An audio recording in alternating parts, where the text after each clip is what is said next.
Okay, well, welcome back to Chapter 17. Let's start getting into the bulk of this chapter now on benzene chemistry. So, the kind of reactions we're going to do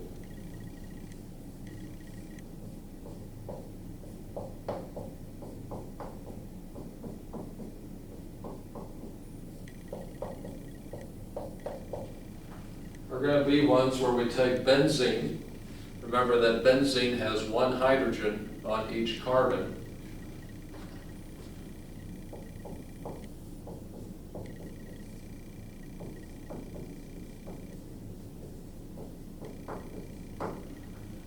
And we're going to react benzene with an electrophile that we'll just simply call E+ for right now. Okay, so remember an electrophile is always electron deprived because it means that it loves to have an electron. So it's going to gain electrons from benzene that we'll see later on. And the result of this reaction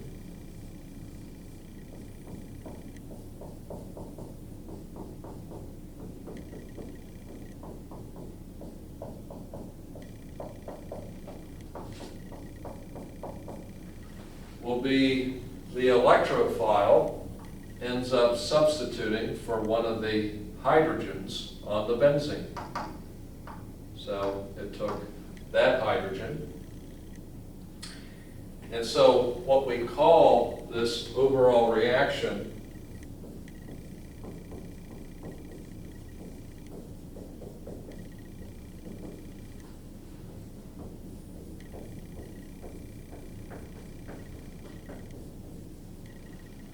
is electrophilic aromatic substitution, because we had an electrophile and it substituted for a hydrogen on this aromatic ring.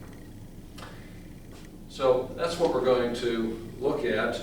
And if you recall, when we went through all our naming of the monosubstituted benzenes, what we're going to do is proceed in this chapter 17. We're going to proceed to show how we can synthesize all of those molecules that we learned to name.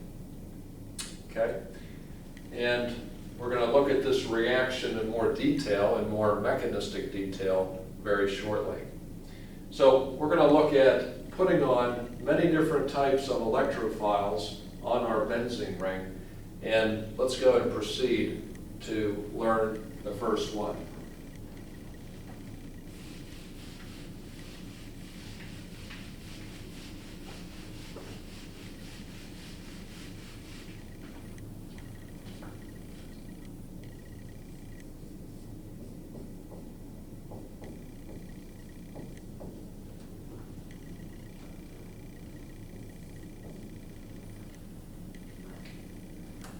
Remember that when we deal with benzene chemistry, we're now going to show the double bonds in benzene.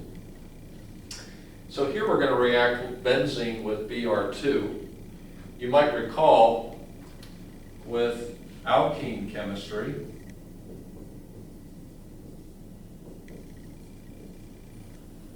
that pi electrons can attack the bromine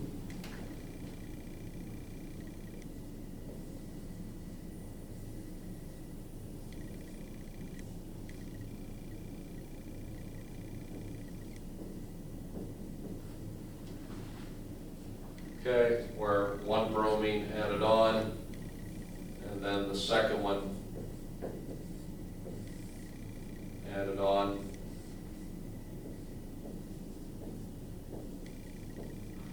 So that we got this dibromo compound. Okay, so that's a review of some alkene chemistry that we covered back in chapters 7 and 8. Benzene's a little bit different when we react it with Br2. Benzene, remember, is very stable, and when it tries to react with Br2, we end up getting no reaction. benzene's so stable that it basically laughs at Br2. And so it's unable to go in this direction. So in order to get benzene to react, we have to make our bromine a little bit more reactive.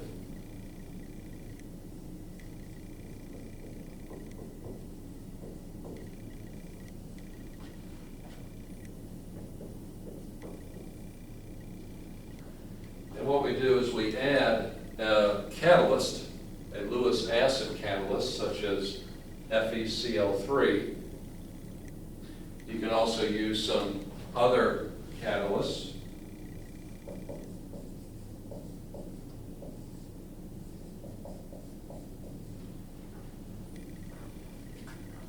Okay, things like FeBr3 or AlCl3. All three of these can act as Lewis catalysts, so you can use any one of them.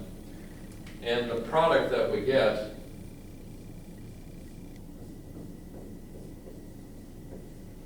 is a bromine adding on to the benzene ring.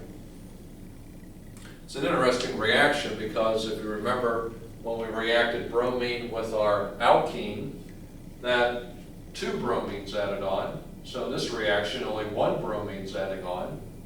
And the second difference is that our double bond stays intact. So we haven't lost any double bonds. So something interesting is going on in this reaction. So what we want to do is take a look at this mechanistically so that we can understand in further detail how this reaction occurred.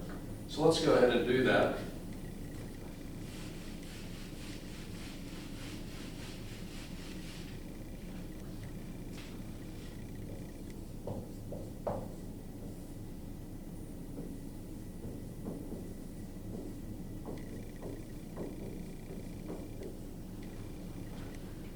Okay. First off, bromine Br2 ends up reacting with our acid catalyst. Iron here has an empty d orbital, and so what it does is it takes one of these bromines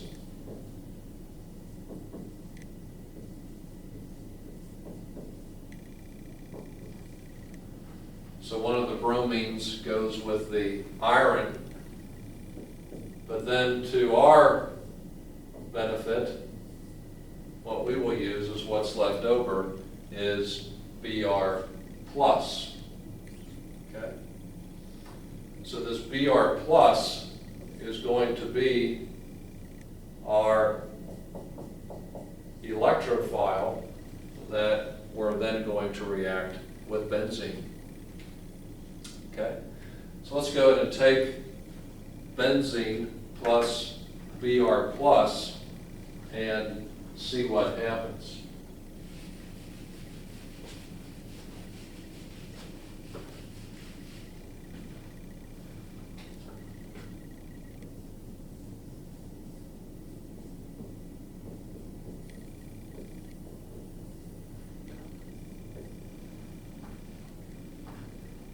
At this point, benzene is going to react like a normal alkene, where one of the pi bonds will now attack the Br plus.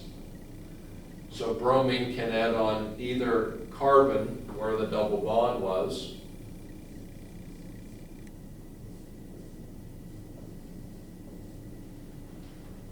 so I'll just choose the top carbon. And remember, just like in alkene chemistry, wherever the electrophile adds, the other carbon always gets what? A positive charge. Okay? That's very important to make a note of that. The other carbon gets a positive charge.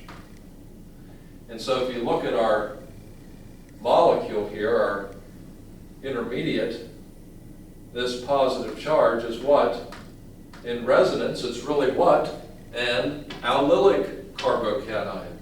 So I can draw a resonance structure.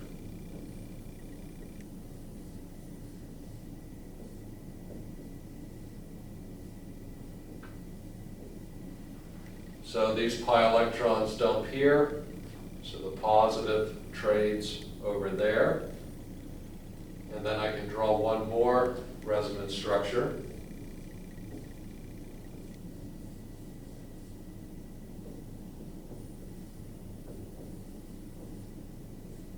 To move the positive charge up there. You can see why we covered resonance theory at the beginning of this course, because here is another application of it. In fact, we're going to be using it very heavily in benzene chemistry. So in our reaction, this is the first step of our electrophilic aromatic substitution, where we get these three resonance structures, and the combination of these three has a special name. It's what's called the sigma complex. Okay? So the sigma complex forms in the first step of the reaction, and the sigma complex is the collection of all three of these resonance structures. Okay? Now let's go on to the second step.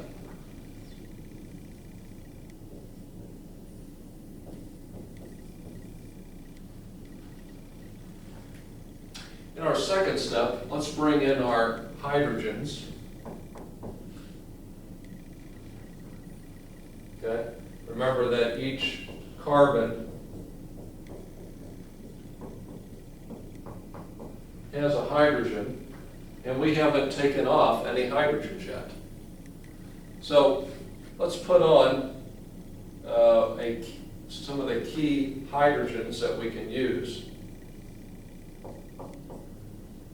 Let's include it here where the bromine is. Okay?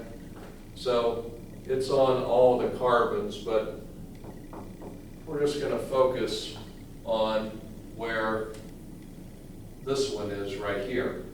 Okay? Because we're going to see an interesting property. If I see this positive charge and these electrons in this bond, we could get an interesting reaction where these electrons would like to dump right there. Why would those electrons like to dump right there? Well, let's find out if they did. If they did dump right there,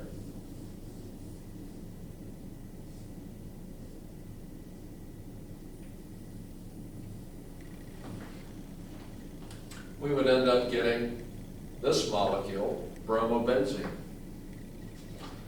How is this molecule, if it formed, different from this one? Well, what have we done? We have now what? An aromatic ring. This carbocation is not aromatic, okay? And so we have reformed aromaticity. Do you think it would like to do that? It would love to do that, okay? So in the second step, we regain our aromatic ring.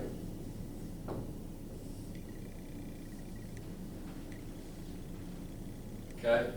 Which is very favorable.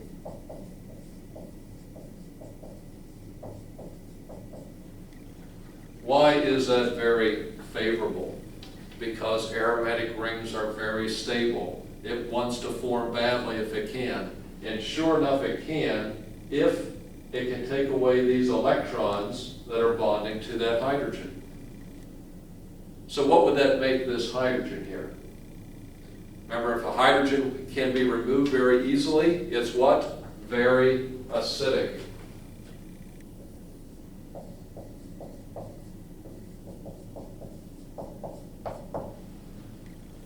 Okay? So this hydrogen is very acidic because this down here, our what? Conjugate base, is very stable. So this will be a very favorable reaction. So if I have any base in the reaction, it will remove that hydrogen in a snap. What will be our base?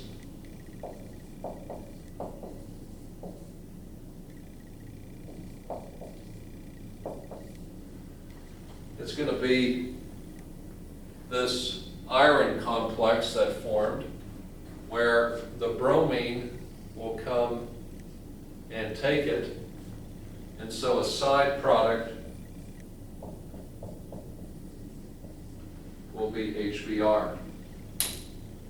So HBr will form as a side product, so when you do this reaction in the lab, you will have to add some base because your solution in your product will be very acidic. If you dump some litmus paper in there, blue litmus paper, it'll turn pink very quickly.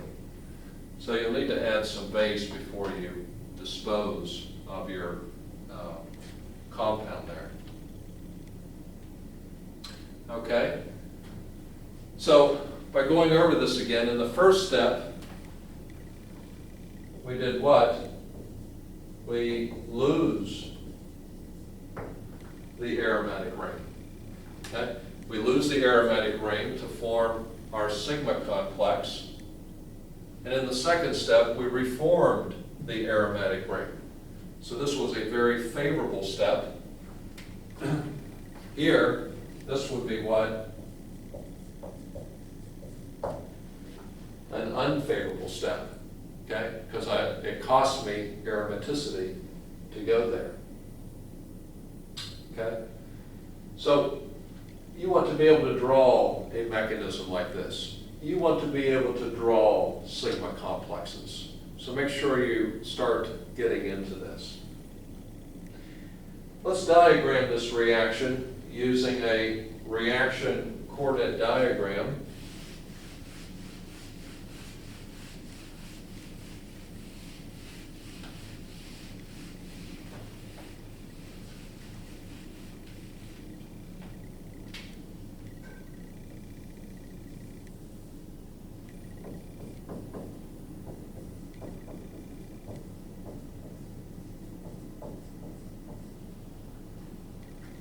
So remember from 241, back in chapter 4, we covered reaction energy diagrams. You plot energy as a function of reaction progress.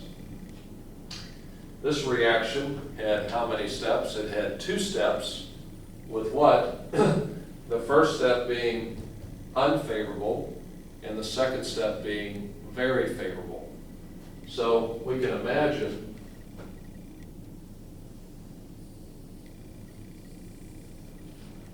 we would have a diagram looking something like this. Okay, so the first step is uphill, meaning unfavorable, and the second step is a gigantic drop, a downhill reaction. In the middle here is what? Our sigma complex.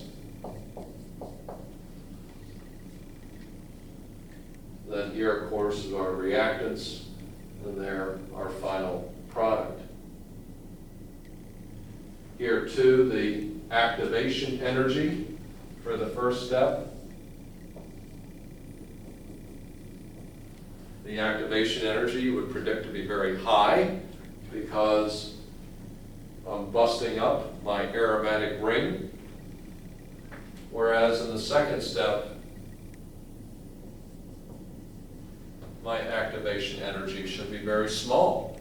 Why? Because it wants to reform that aromatic ring, and it does so very quickly. So what would we predict? We would predict what? The second step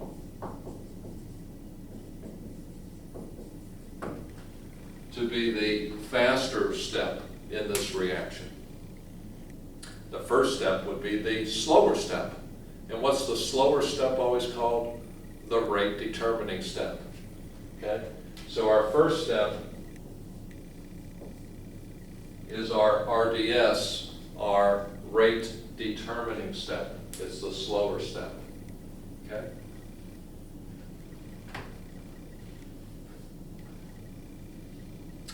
Okay, so you want to be familiar with this mechanism. this mechanism will be basically the same with all the different electrophiles that we're going to cover, okay? So let's proceed to put on another electrophile, okay? This reaction here was how we put on bromine, or you could also look at how to put on chlorine. You would use Cl2, or even iodine, use I2, okay? So bromine, chlorine, iodine, use these reagents, and you can use the same acid catalyst to get the reaction started, okay? We're not going to worry about fluorine. Just be familiar with how to put on bromine, chlorine, and iodine.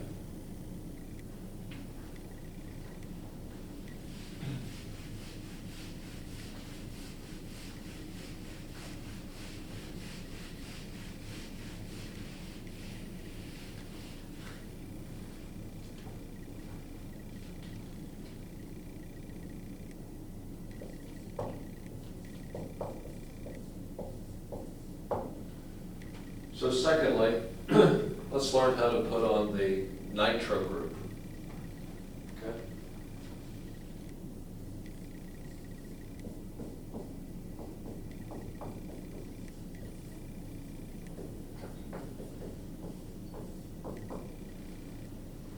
To put on the Nitro Group, what we're going to do is react benzene with a mixture of nitric acid and sulfuric acid, okay? So make sure you remember the names of these from 141, okay? Just don't call it HNO3. Call it nitric acid for what it is. Call the other one sulfuric acid for what it is. And the combination of these two puts on the Nitro Group, NO2. Okay. So when these two here mix,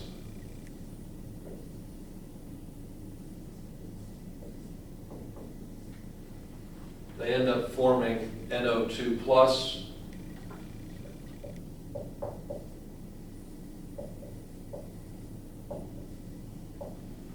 which is what's called the Nitronium Ion.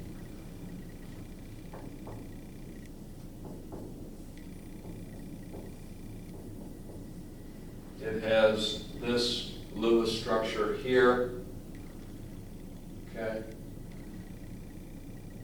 So let's look at benzene reacting with this Lewis structure.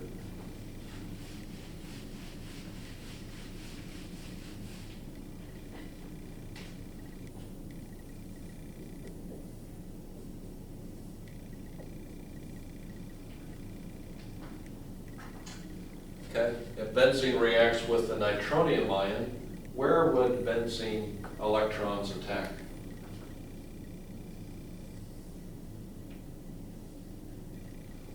Okay. This is the mechanism of this attack. It's going to attack the electron deficient nitrogen and push a set of the pi electrons to the oxygen. Okay. So it'll end up giving oxygen a negative charge. Nitrogen, when it has 4 bonds, always has a positive charge. For nitrogen to be neutral, it has to have 3 bonds, okay? So here it has 4 bonds, and oxygen's going to end up with 1 bond, so it will gain a negative charge. So let's draw the result of that.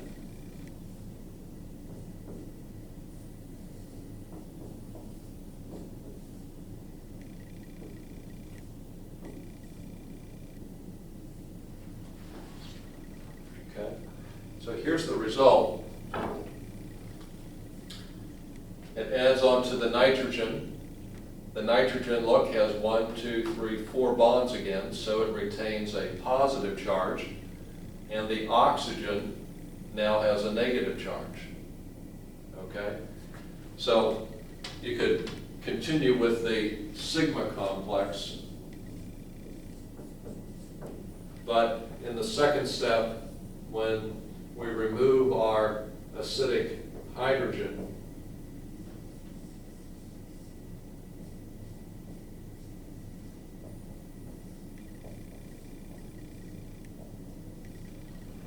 We end up with this structure here, which is nitrobenzene. Okay, I wanted to draw this out because this is the Lewis structure of the Nitro Group that you may not have realized.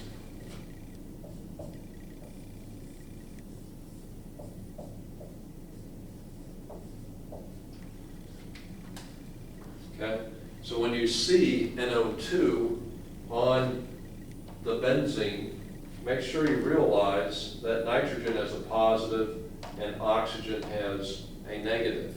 Okay, the two cancel, so that's why we don't draw any net charge over here. Okay, but these charges are important when we look at some chemistry later on dealing with nitrobenzene.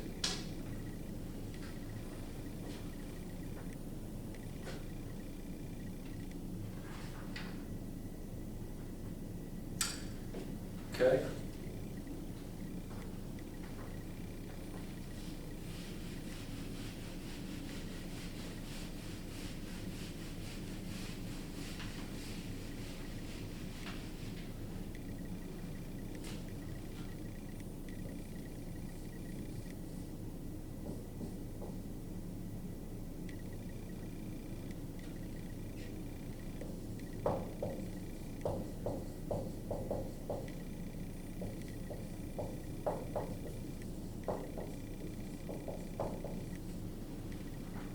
Let's next look at how to make benzene sulfonic acid. Okay. To make benzene sulfonic acid, what we're going to do is take benzene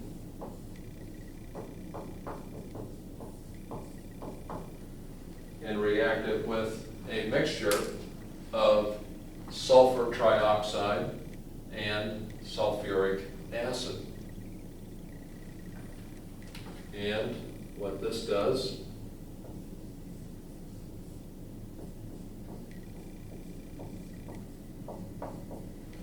is it puts the SO3H on the molecule.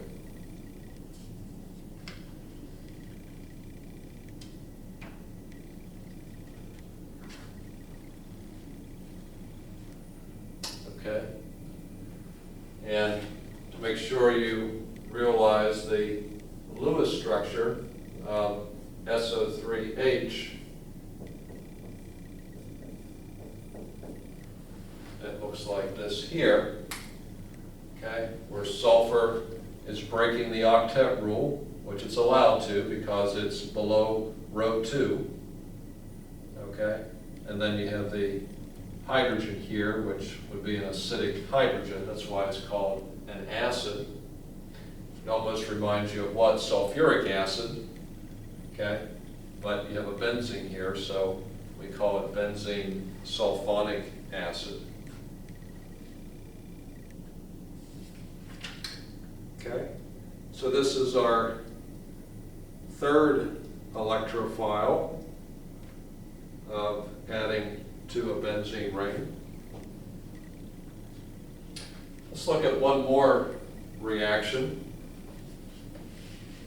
And we'll call it a day.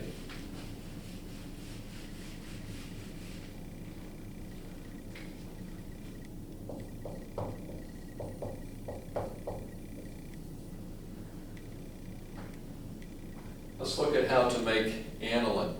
Do you remember what group was on the benzene for aniline? That's right, the NH2.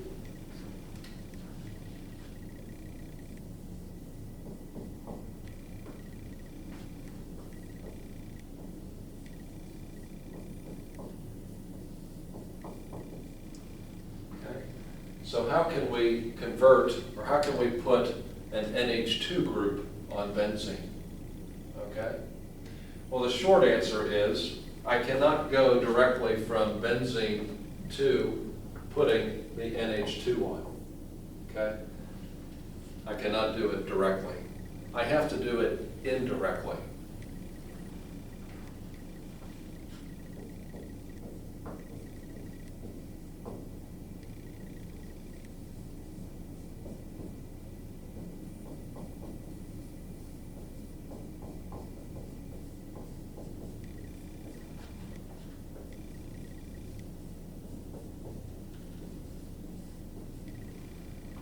I first of all have to have nitrobenzene, okay, which we just learned how to make using nitric and sulfuric acid. Once you have nitrobenzene, now we can convert it to the NH2 group. And to do that,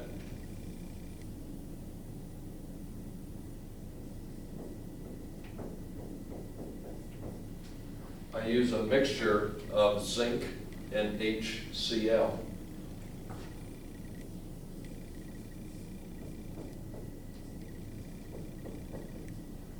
And that will convert nitrobenzene to aniline. Okay? So I use a mixture of zinc and HCl. You can also use other metals besides zinc. You could also use iron or even tin. Okay, so any one of the three, but why not just stay consistent and we all just use zinc, and that will make it easier. Okay?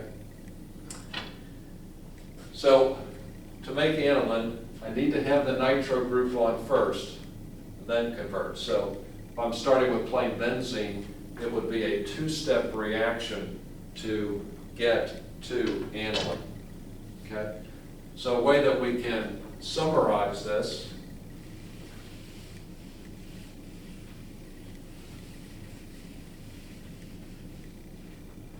is back up here.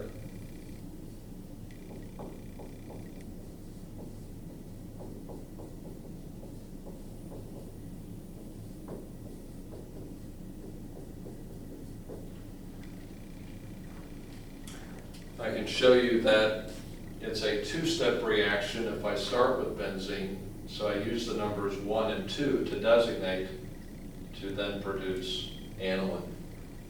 Okay? So make sure you remember that, because there's going to be some caveats of this reaction later on when we get into some of the heavier chemistry. Okay? So I would encourage you at this point to start making flashcards, where what you can do is take an index card, and on one side of the index card, maybe put something like this.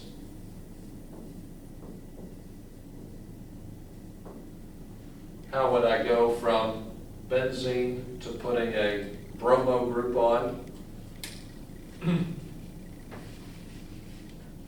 Then on the other side of the index card, you would put your answer.